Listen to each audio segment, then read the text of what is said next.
Yeah, man, I'm fucking excited. Thanks for coming in. Yeah, no problem, man. Freaking everybody, welcome to another episode. Help I'm High and Can't Get Down. We got Kevin Ruppert, founder of Bricky's Comedy Club. Thanks, man. Comedian extraordinaire. From the you're Dayton based, correct? Yeah, right, primarily cool. based out of Dayton. Awesome. Primarily, what does that mean? Yeah, based out of Dayton. Yeah, like, I don't know why I made it all. It's like made trying it to all add weird. these like little yeah. extra whatevers. Yeah. No, that's hilarious. Just trying to impress with my vocabulary. I was attempting. No, you're good. You're good. No, that's hilarious. But so, I've known you for a while. We've done some shows together. We've shared the Funny Bone stage. We've done some other shows in and around Columbus and outside a little bit. So, good friend to have on. I really had you on because I wanted to talk all about your comedy club. Because last time I had you on, when was the last time I had you on? I didn't do any research. It would have been summer. It was after you opened.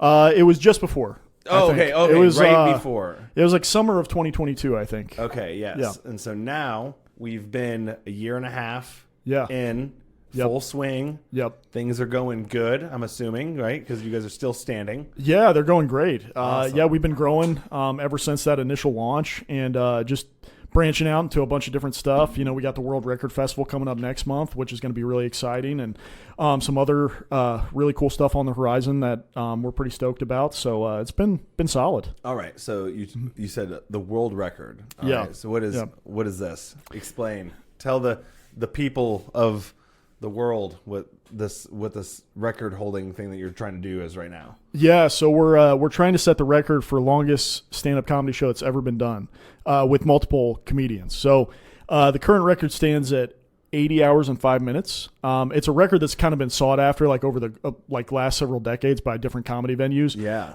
The most recent group that broke it was based out of Nashville in 2015.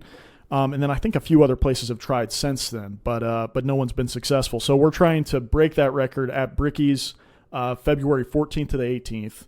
We're going to do 81 hours straight of stand-up, which is going to be a little bit crazy. Yeah. So what does it take? What does something like that take? Because I remember when you sent me the email and I was like reading over like the rules and everything. Or like not like rules, but like the stipulations and like how some of the things that you guys were planning on doing it to like achieve those things. Like I remember you guys saying that we need like 12 audience members at all times or something like that, and then like you also need an MC or something, or was that? Yeah, right? I don't remember. I read a lot. I remember there was a lot of different ones. Like, go ahead. Yeah, no, you got it, man. I mean, it's a pretty extensive list of requirements. So one of them is we have to have at least 10 audience members at all times. We're going to shoot for 12 because that gives us a little bit of a cushion there. Yeah. But that's one of the requirements. Another one is every comedian that performs has to do at least 15 minutes. So there's no real restriction on like going too long, but there is a restriction on too short a set. So that kind of fucks you guys over. Exactly. So every comedian has to do at least 15 minutes. No comedian can perform more than once every 4 hours. And then MCs can only do fact-based content. They can't do any like actual comedic material. So like the next comedian is this guy. Exactly. That's a fact. Because they're coming up to the stage. It's nice and sunny outside today in Columbus or in Dayton or Miamisburg, right? Yeah, Miamisburg. So or 9/11 was an inside job, or something that anything that's fact based you can say. Okay. So I'm joking about that, but yeah, like are they allowed to laugh? I don't think so. I think we may have to be really careful. You're not allowed to laugh at it. You're just gonna be like, yes. I'm planning on telling all the MCs something really sad before they go on stage, just as a fail safe. We're gonna have to be really careful, and like you described, it's basically gonna be like give it up for your last comedian. Thank you to sponsor such and such. Give it up for your next comedian, and then the MC gets off stage. Interesting. All right. Yep. See, what you should do is tell every MC beforehand that you've now booked them on a show with big name comedian at Bricky's. And then day of, sorry, dude, last minute they pulled out. I'm so sorry. Like your show 3 months from now. Really need the really need the MCs to be incredibly sad. Is what I kind of think we should sequester them in a room and show them just like Marley and Me and like, you know, a bunch of just really depressing movies. Interesting. To prepare them for the not performance, but the just find the task. The worst comedians that you know to MC. Don't even tell them. Dude, I can't. I was gonna gather them and then just be like, just go. You'll be fine. Just go up there and do your. Yeah, no one's gonna laugh anyways. So. That's right. That's funny. Just incredibly high. No, that's awesome. So 81 hours straight. Yeah. And so other things I saw like it has to be purely stand up. It can't be like music or anything else other than stand up, right? Or can it be like improv and stuff like that too?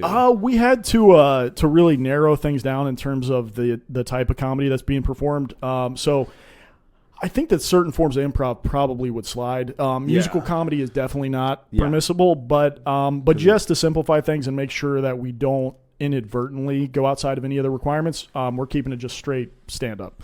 Crowd work is totally in the wheelhouse, so like comedians can do crowd work if they want to. But in terms of anything improv related, we're kind of putting that to the side for this one. Gotcha. Cool. 81 hours straight. Yeah. Man. Yeah. You just imagine being at an open mic for an hour, let alone 81 hours. Like, you know what I mean? Sure. I mean, I guess it's a little better than an open mic because, you know, we're just we're getting people up there. They're going to hopefully be doing, you know, hopefully we can get people out there. I mean, this is going to be a huge thing. Well, it's going to be part of the requirements, you know, and maintaining that 10, audience member threshold. We've already got ticket sales. We've got people who have purchased the full festival passes and people who have purchased the 2-hour passes. Nice. So we're trying to promote it as much as we can and get as many people out there as we can. And we've got some strategies to do that. But that's definitely going to be a big piece of it. And so hopefully if we orchestrate it the way that we'd like to, then it will hopefully not feel too much. Sometimes it's going to feel like an open mic. Yeah. A little bit. But hopefully some of the time it'll also feel like a really solid, like fun showcase show. Gotcha. Just kind of periodically. Yeah, it's exciting, man. And then, so let's say everything is successful. Yeah. Pull off 81-hour comedy festival. Yeah. Is it just bragging rights at this point? Well, so we haven't. I've kind of been consulting with Guinness in order to, you know, gain more information on the certification process and figure out how that's going to play out. We have a few different options in that regard. But the difficulty is that Guinness charges a ton of money. Like they charge tens of thousands of dollars to certify the record. Which is wild. It's crazy. Which is wild. And because it's like if I'm like, I went to an 81-hour comedy festival. I'm pretty sure I saw them do that, and they're like, no, exactly, nope, it's not certified. Yep. Who is Guinness? Why does the beer have anything to do with record holders? Dude, that's what's crazy is that it's the same company. I thought they were no way. It is. Joking. I know, right? No, I thought it was two separate companies because my backup plan was and actually I think like Austin had suggested this, Austin Robertson, like going to the beer and being like, hey.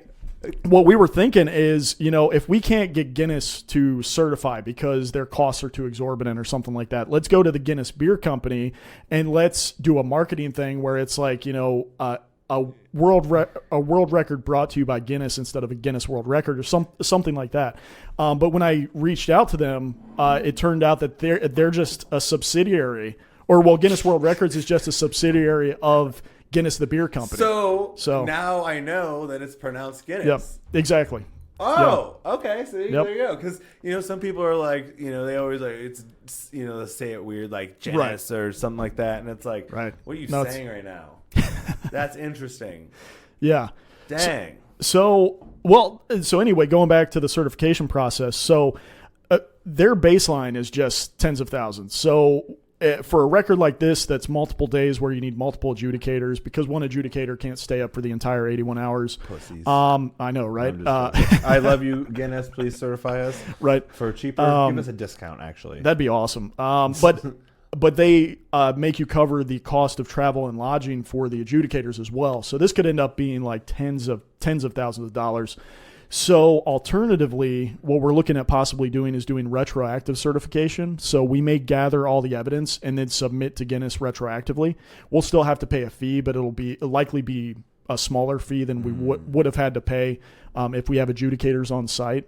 So I think that's kind of what we're leaning toward at this point. But I'm still talking to them about different ways that we can maybe work something out and get an adjudicator there, because that would be nice. We get one person to apply for the Guinness Beer Company, get a job, employee discount. I mean, it's a novel concept. I'm going to look into it and see if we can pull that off. We only got 3 weeks, but I think if we get the applications in, hey, I could, train for 2 weeks, you know what I mean? And work for another like 2 or 3 just to make them think that I wasn't just there for the record. And then, you know what I mean? Bounce. I like it. Yeah. I would probably wait until I got like health benefits. Yeah, and that's then fair. Quit, and then kind of just ride out the benefits until the policy ended. Yeah. You know what I mean?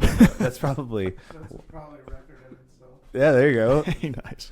That's good. That's funny. Yeah. That's crazy. No, that's exciting. And then you yourself, you're a comedian. You've been moving around. Sure. that's what people Allegedly. say. Oh, they say I'm a comedian.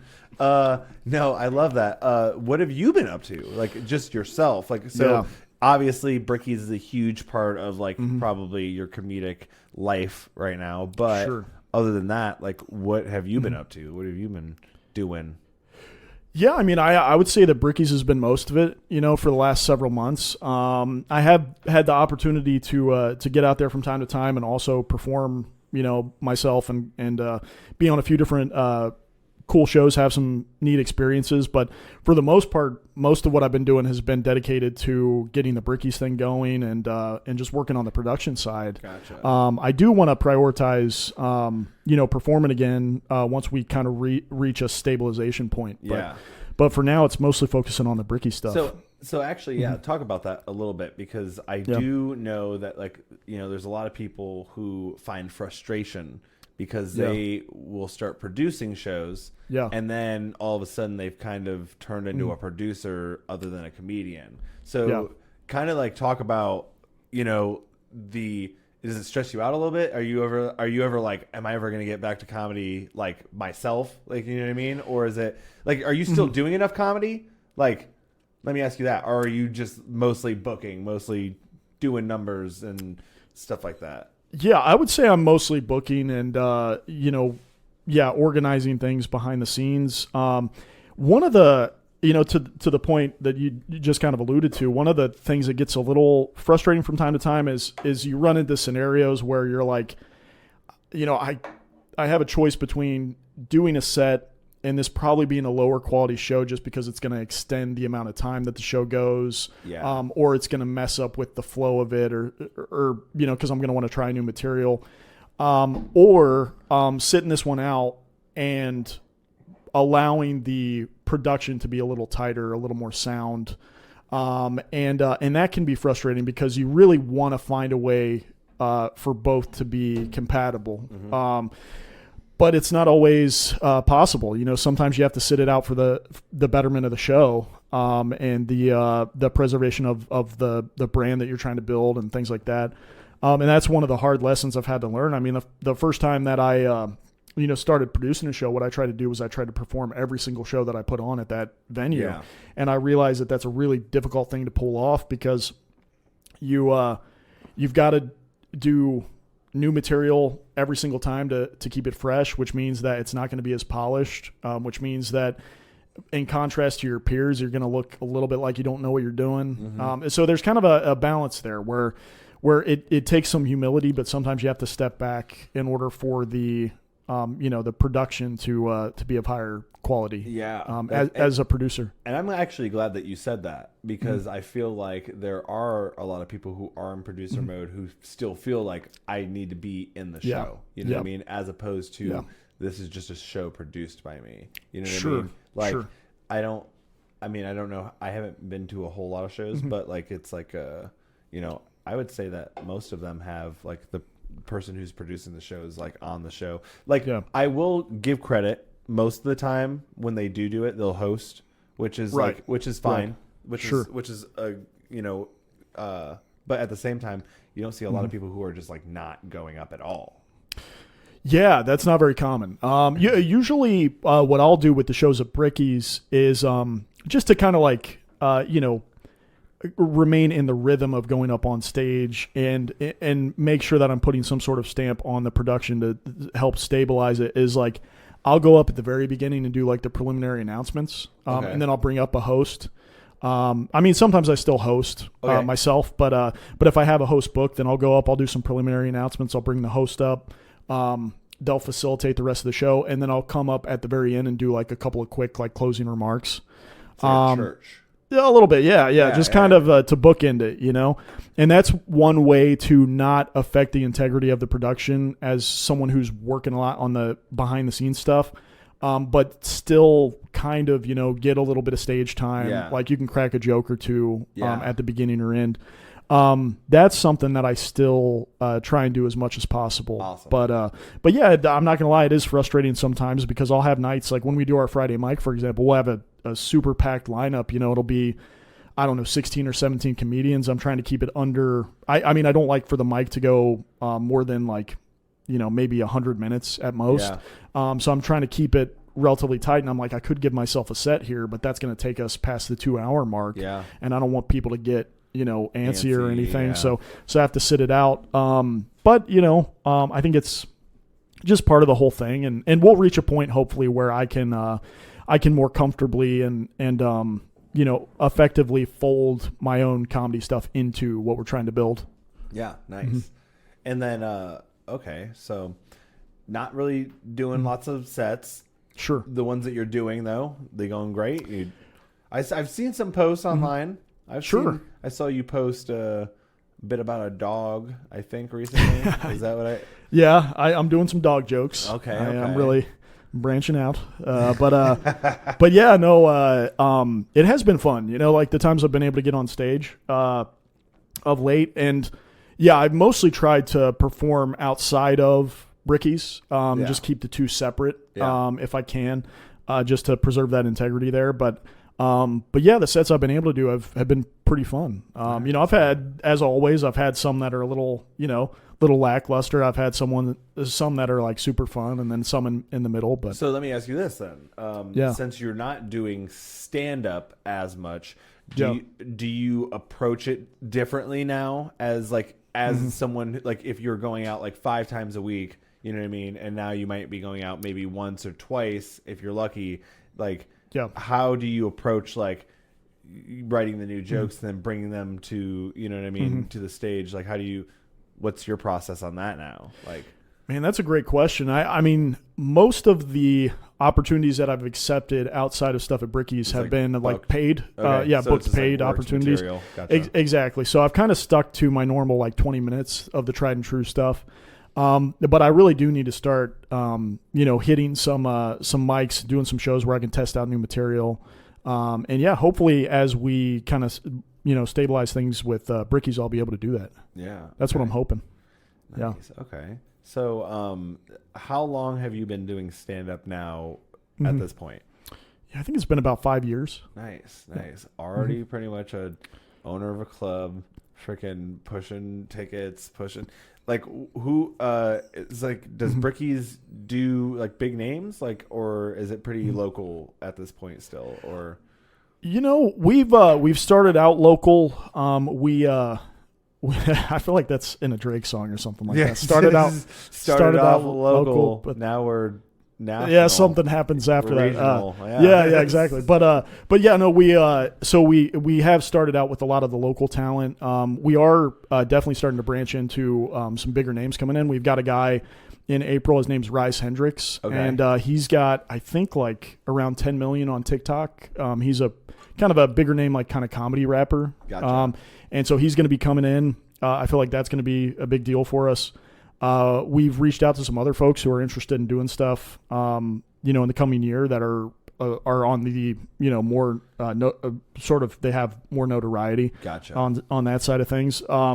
So we've definitely started to open up those opportunities and kind of create those pathways. I kind of like, Bricky's being mostly local folks because it's a good trend. I mean, while it is a thing unto itself, or however you want to phrase it, I like the idea of it also being part of a farming system. Yeah. Kind of getting a lot of local comedians more experience, opportunities to headline, so that they're ready for the bigger stages. How many days are you guys open? It kind of depends a little bit. So, we did 7 shows in November, and December, January, we intentionally scaled back a little bit just to get ready for the World Record Festival. Gotcha. But at this point, we're kind of capable of doing 7 or 8 shows a month. Okay. And we've done shows so far every weekend in January. And we started out just 1 show a month when we kicked it off back in kind of mid to late 2022. So we've definitely been trending it in kind of an upward trajectory. Okay. And so because the thing that I think would be amazing is that if it was not like necessarily 7 days a week, but you know what I mean, like pretty damn close, where it's throughout the week the locals, it's mostly ruled by locals, and then on the weekends you have your big shows and those locals that are showing up and doing the the mics and stuff like that, or whatever things they got going on. It's you might have a chance to get asked to host or whatever. Exactly. And it's I feel like that would when I first started comedy 4 years, almost 5 years ago now. It's that was the allure. It was get good enough, people will be like, oh wow, this guy's good.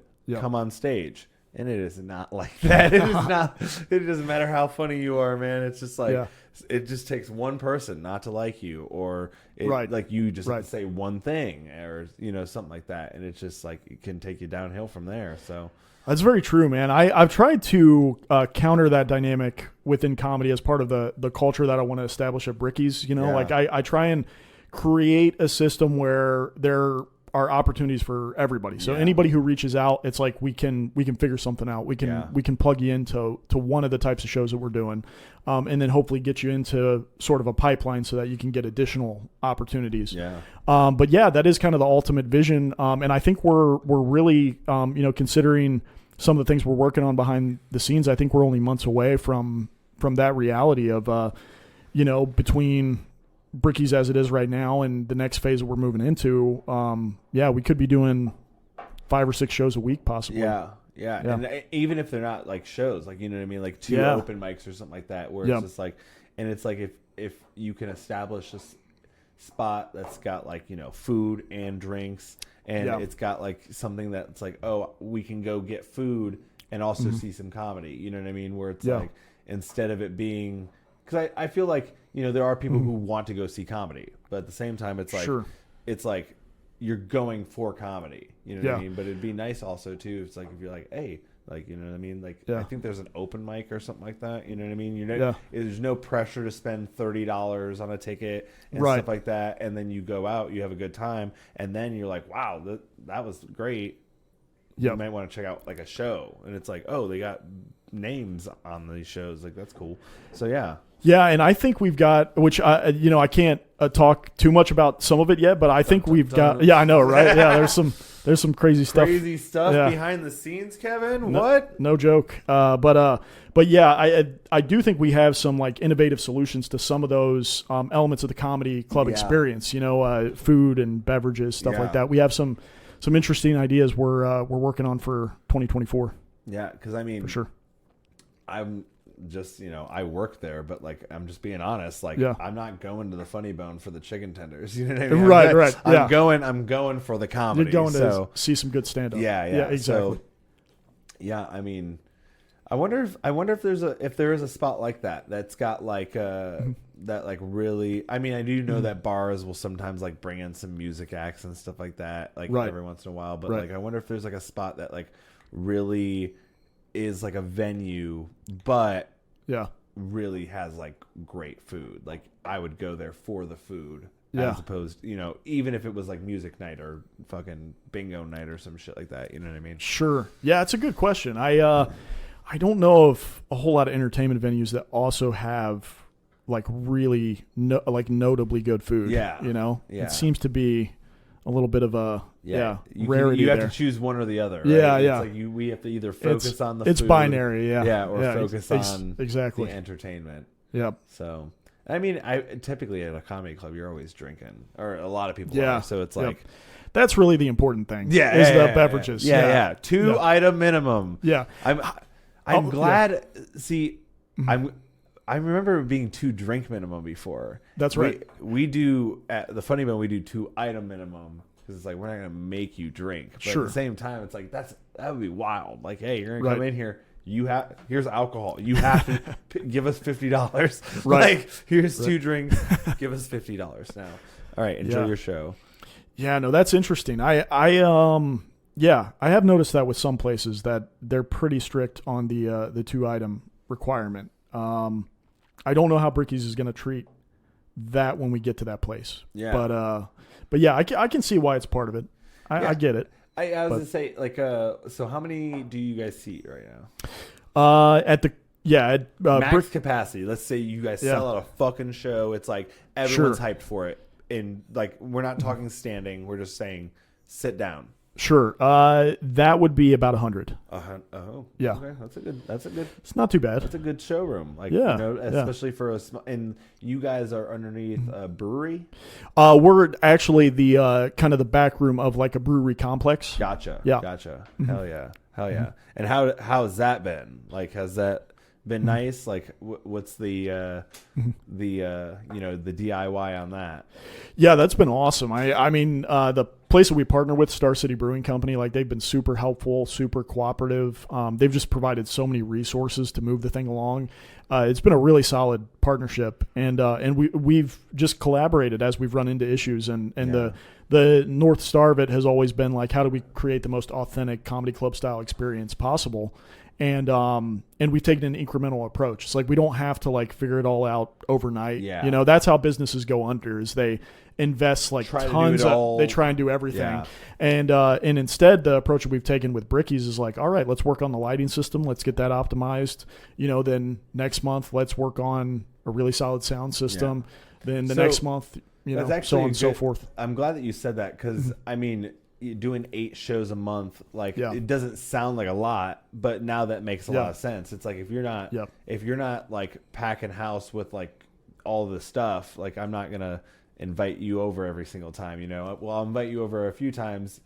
Oh, hey, you got new lights. That's awesome. Right. You know what I mean? Right. And then eventually, once it's all full swing and we have everything that everything's equipped, right? Then we might move into like a more shows like throughout the month. Yeah, and people, I think, you know, to folks outside of the comedy sphere, like they hear 8 shows a month and they're like, that's not that many. It's like 8 shows a month is like you're pretty much operating every weekend. I mean, and I mean, eventually we will get to that place where we're doing like tons of shows every single week. Sunday or something like that, but I'm just really proud to have gone from the monthly showcase to the 8 shows a month, because that just shows growth and where the direction we're headed. You guys are doing it, and it's exactly. Like, how many people can say that they opened up a comedy club and have successfully done it? And it's not like you have millions of dollars. You know, you're not Joe Rogan. It wasn't like you don't have a name behind you that's gonna bring people to the club itself. You guys have been doing really good work with what you have, and that's amazing. Thanks, man. Yeah, I mean, I haven't made it out there yet, but eventually we will. And I mean, man, we got you on the record festival. Yeah, you're coming out for that one, so that'll be awesome. Wait for that. Hey, a part of a record. Count me in, dude. I'm excited. Nice. As long as there's beer, as long as there's Guinness beer, as long as Guinness beer will be served at this record holding, whatever. Yeah, that we got to get figured out. I don't know. We will have good beverages. Do you guys like serve alcohol and food there? Oh yeah. Okay. Well, alcohol for sure. Okay. We just have, in terms of food, we just have like snacks and stuff. Okay, so if it's a brewery, that means that they're probably just selling their beer mostly. Correct. Okay, gotcha. Yep. Yeah, it's not. Yep. I mean, it's not a bad gig. Yeah. Hey. Sure. Yeah, nice, man. So 5 years in, got a comedy club. What's next for Kevin Ruppert? Dude. I mean, typically when people start comedy, they're like, yeah, I want to build a comedy club, and then that's like the dream, and you've already achieved it. So what's next? What are you doing next? Oh man, that's like Kevin Ruppert. You got anything like for you that's exciting behind the scenes or anything? Dude, I've just been kind of, overwhelmed with everything that's been going on. But I do kind of, I think, have a vision for what the next like couple of years could look like. What's your 10-year plan? A 10-year plan. Yeah. Where do you see yourself, Kevin, in 10 years? Oh man, how old are you, Kevin? I am 47. I'm just kidding. It's crazy. If he could say that, and I would be like, man, he's a really good-looking 47. Thanks, man, thanks. That's what I should start saying to people. No, I'm 34. Okay. But yeah, I'm getting up there. But in terms of what's going on going forward, I want to keep growing Brickies. I want to mainly contribute to the growth of comedy in like the Dayton area and, southwestern Ohio, central Ohio more broadly. Like I just want to like make some sort of a contribution in that realm because I feel like comedy is extremely important. And a lot of the time, like I was kind of thinking about this the other day, and Chappelle says that, in comedy, telling the truth isn't part of the job description, which I think is accurate. I think that's true, but I also think that incidentally, comedy is the only place where you still can tell the truth in a lot of ways.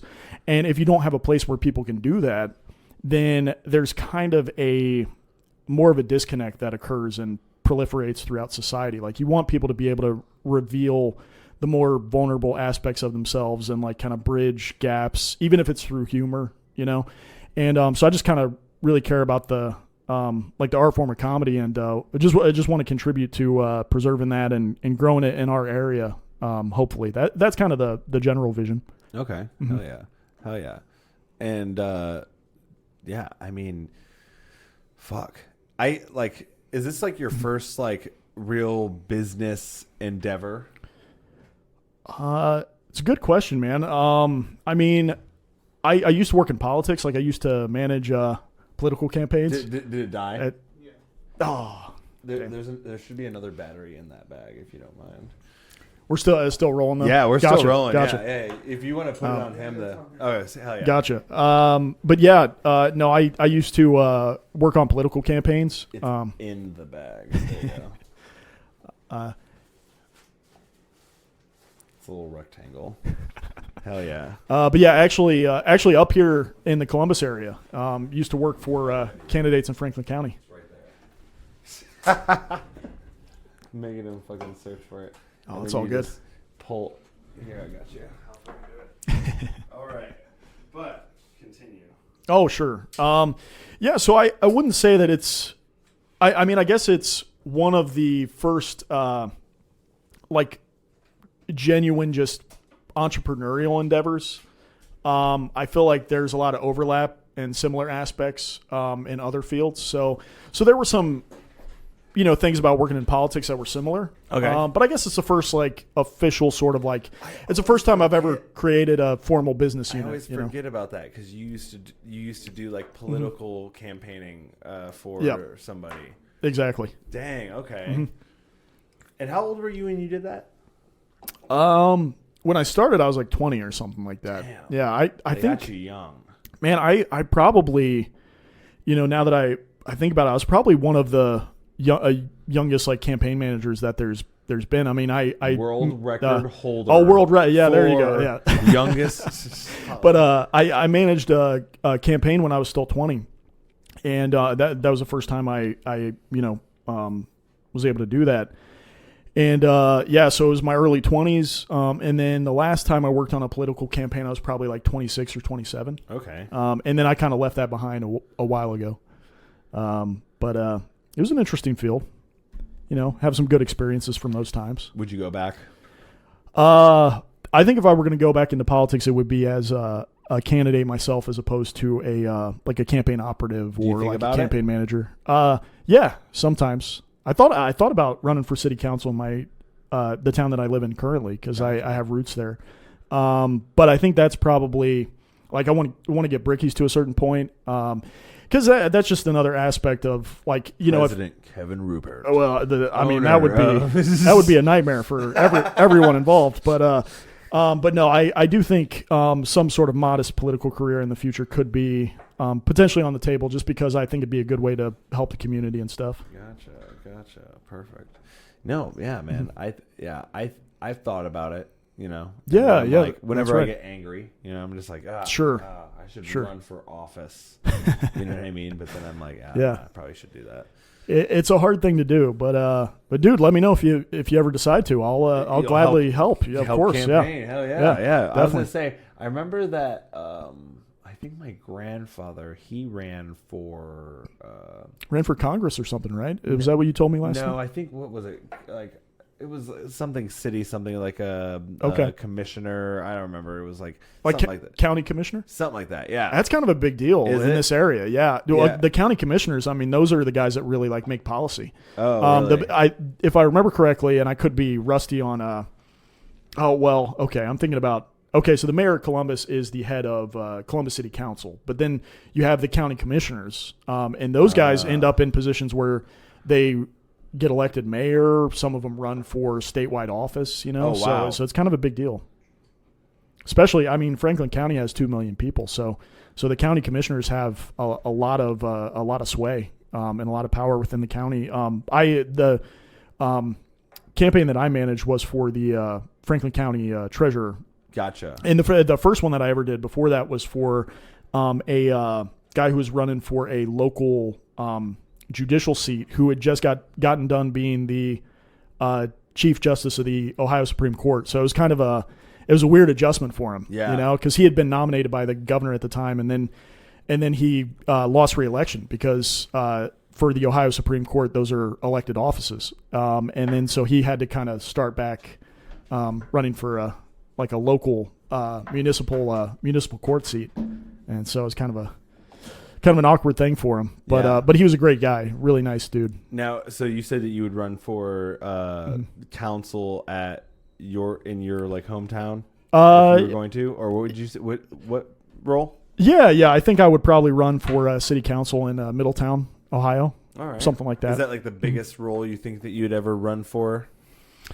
Not necessarily. I mean, I could see something maybe a little bit bigger than that if I felt like I could be useful. Like that's the main thing that's the main question I want to ask before attempting any of those endeavors is like, would I actually be able to effectuate change in a way that would be consequential for the community? Like, Gotcha. Like would it actually move the ball forward in terms of some of the things that should be happening? And right now, Bricky's is a good look. You know what I mean? Like if you can take the comedy community and like really make it into something that's like really grown and they can like thrive and stuff like that, then then you can make change. And then you just take that and do it to normal people. Sure. You know what I mean? Like, yeah. What would your first policy be as Mr. Kevin Ruppert, Councilman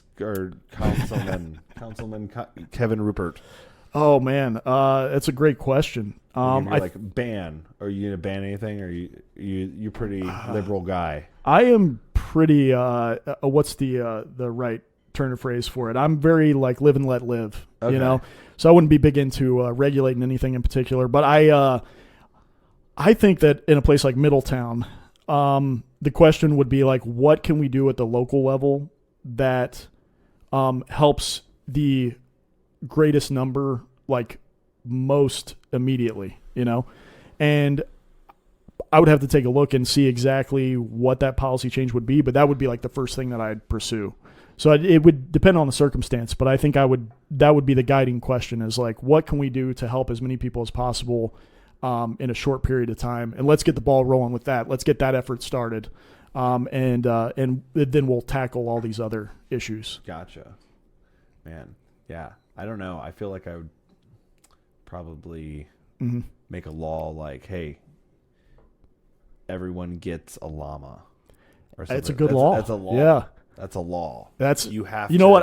I changed. That's what I would do. Actually, I'm gonna take that. Fucking A, dude. That's a good idea. No. I remember one time when I was in high school. I was like, what? was I a junior, sophomore, junior, I think.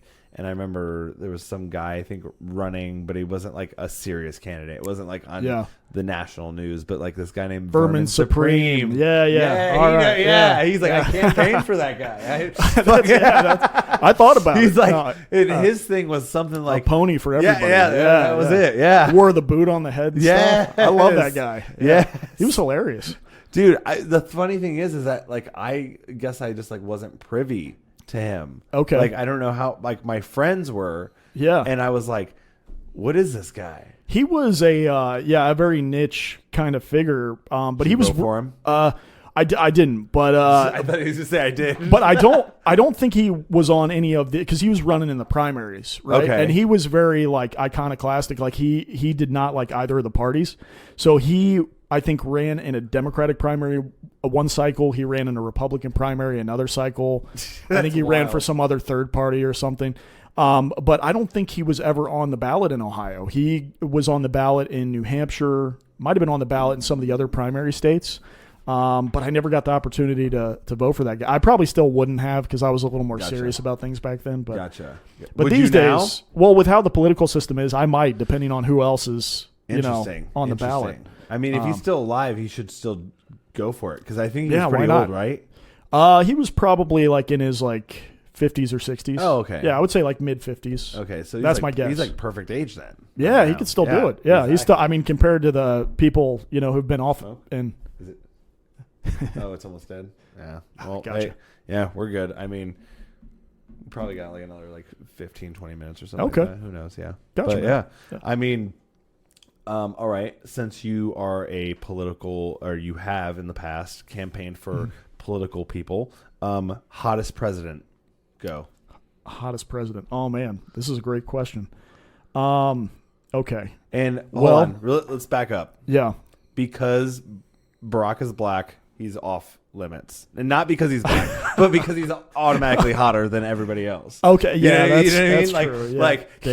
like you can't say him because he's obviously the go-to and the youngest looking. So you have to pick one of the ugly old white men who have ran for president. So we're excluding the actually hot ones, and we're selecting hottest of the ugly. No, it's just Barack is the only one that's banned because he's the hottest. Like, okay, I see. Hands down, like, yeah. Gotcha. All right. Well, JFK has to be on the list. Okay. He's good looking guy. That's a good one. A lot of people have talked about Warren G. Harding as a pretty attractive dude. Oh, wow. Which one was he? He was like kind of around the turn of the century. Okay. So he would be on the list. Hey, Teddy Roosevelt, kind of handsome. Okay. And he was a man's man. Yeah, He was he was the man's man, right? He's like fight a bear or some shit like that. Sure. That would be like Putin, our Putin. Exactly. Because I heard that he was like a hardened man, like was hunting and shit like that, right? That's him. That's right. Because there's two Roosevelts, right? What was the other one? Yeah, the other one was FDR. Yeah, and he was in the wheelchair. Yeah, he was in a wheelchair, which doesn't. Hey, that's you can still be hot in a wheelchair. Is he hot? He was good looking. He's a hot wheel. There you go. So I'm trying to think of who else would be on this list. I mean, yeah, I think it's gonna be JFK or Harding. Jimmy Carter didn't look too bad. Okay. Yeah, Ronald Reagan was a little older, but in his day, he's decent looking. Really, most of the presidents look all right. All right. I guess you have to have a pretty good face. Yeah. You know what I mean? Because I'm not gonna want to not look at you if you're ruling me. Because it's like, how am I supposed to take orders from somebody I can't look at? Exactly. Yeah. Interesting. Well, who's your hottest president then? I don't know, man. I was thinking like the second one. Fucking Jefferson. Jefferson? Right? Yeah. Oh, that's the second one, right? Am I wrong? No, it goes Washington, Adams, Jefferson. Jefferson's number 3. Okay, the third one. Gotcha. Gotcha. I just Washington's really good. The fake teeth. Yeah, it really gets me. Okay. I really like fake teeth. I pegged you as like a James Madison guy. I thought you would think it. Yeah. I mean, he can peg me if he'd like. You know what I mean? If he would like. Who else? I don't think Andrew Jackson was very. I think he was a little bit. He was. He had the crazy hair. Yeah, that was on the bill. I think that's what messes it up. If he had a better hairstyle, he might be within the realm. But yeah, let me ask you this: Do you think that someone's hairstyle, does that do something like for their their leadability, I guess, and then or like their what's the word when you're like their capability, like are they less capable if they have a crazy hairdo? Not necessarily, but I do think that having a hairstyle, and I think having a hairstyle that makes you feel confident could lend itself to being more decisive, but having what higher if they're self-esteem. confident in that crazy hairstyle? That's totally fine. Yeah, I think that's okay. But for you, as a person looking at them, you see that and you're not comfortable with their hairstyle. I think if they're comfortable with it, then it's good. Yeah, I think everybody will kind of like move toward that position. Interesting. Because they'll pick up on that vibe. They'll be like, hey, this guy's cool with it. Interesting. So maybe if he had like a different hairstyle that he like wasn't normal to, you know what I mean? Yeah. And they're like, huh. Yeah. He's not sure about the haircut. He's not sure about our country. Yeah. If you gave Trump like a traditional, like if you did like a makeover and made him look like Ronald Reagan or something like that, he'd probably be less confident because he's used to like having that, kind of wacky. I'm not making any like, negative cut. Now I'm doing Trump hand motion. I don't know why I'm like doing orange that. Face. But no, I think he's comfortable in that type of a look, comfortable in his skin, So yeah, it has to be something that's compatible with the person's general, personality and sensibility. Gotcha. Yeah. Now, do you think that is that orange stuff is that spray tan? Is that what that is? Oh yeah, I think so. Okay. Yeah. Do you think that when like old people Yeah. are like tanning or spray tanning, Yeah. do you think that they have to like pull the skin? Oh, so it like, doesn't. So Yeah. like the wrinkles. Yeah. Because if they're just like doing it over, if the wrinkles open up, oh man, you're not gonna see. There's no spray tan there, unless I guess it could like go in the crevices. That's true. But they could be like really dark, and you look like you have like grill marks on your face. Oh god, I don't know. Like, do you think that they have to like stretch out their face? Like, do you think like Donald Trump, because he's got a lot of wrinkles and lots of flaps in his face? Like, do you think that when they're doing all that, that they're like, picking up his cheek? And like, I would have to think there has to be that attention to detail, and it's got to be a humbling experience. I mean, have you thought about that? I mean, like if you're an old person getting a tan, right? Like those creases, they're not getting tan. Yeah, it's like your butt crack. Wait, am I at an age where I should be thinking about that? That's what I'm worried about. I'm just letting you know, Kevin. I was like 34. It's coming. You actually don't have any wrinkles. Oh, well, that's nice of you to say, man. I see him in the mirror, but maybe, I don't, I do kind of have resting bitch face. I think that helps a little bit. Okay. That definitely just kind of, that'll refine some of the wrinkles naturally. You're a pretty nice guy, though. Oh, yeah. Thanks, man. He was like thrown off by that. He's I was thinking about it. About that. I was thinking about it for a second. I was like, sometimes I'm kind of nice, but yeah, man, I don't know. I think I just don't have a lot of facial expressions, and maybe that helps me with the wrinkles. But how old are you, Eddie? 28. 28. Okay, so we're kind of in similar range a little bit. But you wouldn't tell by looking at me. You'd think that I was your age. I think you look younger. I have a lot of gray. Yeah. I don't know if you can see it. Do you? Yeah, lots of it. I'm interesting. I'm more pepper than salt right now, but the salt's coming. It does happen early sometimes for folks, but I don't think it's a bad look. Yeah, actually, and I can't really see too much gray, but maybe it's just that angle or something. Yeah, so from far away, it doesn't look as bad, but like once you get close, you're like, dude, I actually was like looking at my hair the other day, and it was like straight up, it almost looked like a skunk. You know how they have that line? Gotcha, dude. Gotcha. I was freaking. I was like, what the fuck is happening, dude? I got to say, though, I don't think it – because usually the concern with that is you're worried it might make you look less attractive to the opposite sex, which I know you're a spoken-for man, so it's not – but there's always that anxiety in the back of your head because you're like, what if I'm back on the market? You know, like what are my prospects going to be? Exactly. But I will tell you, I don't think that having gray hair as a guy, I don't know if it has an impact for women, but as a guy, I don't think it hurts your prospects too much. Because I have a friend who's like totally, completely gray. I mean, he's like about my age, but he went gray early, and that dude does well. Okay, with like younger women as well. Oh so, wow, yeah. So I don't the daddy issues. Yeah, exactly. Yeah, exactly. So I don't think it's a liability actually. So you don't have to be too anxious. Have you ever about met a woman with gray hair that's young? I don't think I mean, honestly, I don't think we would know because they probably just dye it. They just dye it. Yeah. Yeah, but I don't think I've ever met like a girl like, and I'm not talking like platinum blonde. I'm talking like gray. Like, you know what I mean? Yeah, like that's relatively rare. Interesting. Yeah, you don't see that very often. Yeah. Sometimes these days they go gray on purpose. Girls, if you want to be unique. Yeah. There you go. Yep, that's gray hair. Yeah. As a young woman. Yeah. I don't even know I don't know how it would look, but hey, maybe I'll suggest it to my girlfriend. It's worth a shot. Yeah. Who knows? Yeah. Maybe she'll go ahead and do it. I don't know. Absolutely. I'd probably be freaked out though if I like showed up and I'd be like, "Are you dying? Like, what's happening?" It's like aging very fast. All of a sudden, just like it's definitely something you want a heads up on. You know? Yeah, like you want to know that it's intentional. Yeah, you don't just want to show up one day and it's there and you're like, "Oh fuck," she's just acting all sick, and I'm just like, "No." Oh no, man! Yeah. All right, so Kevin, thanks for coming on. Of course. Before we get you out of here, though, go ahead. Give the address of this club. Let us know like where we can buy tickets, like all that good stuff. Absolutely, man. So brickiescomedy.com. It's in Miamisburg, Ohio, based out of Star City Brewing Company. The World Record Festival is going to be February 14th to the 18th. We got time. You don't have to. It's not like the end of a commercial. Oh, okay. I'll slow down. I'm trying to channel my like NPR. Oh, I got you. Cadence, I got you. You know? Gotcha. Okay. February 14th to the 18th.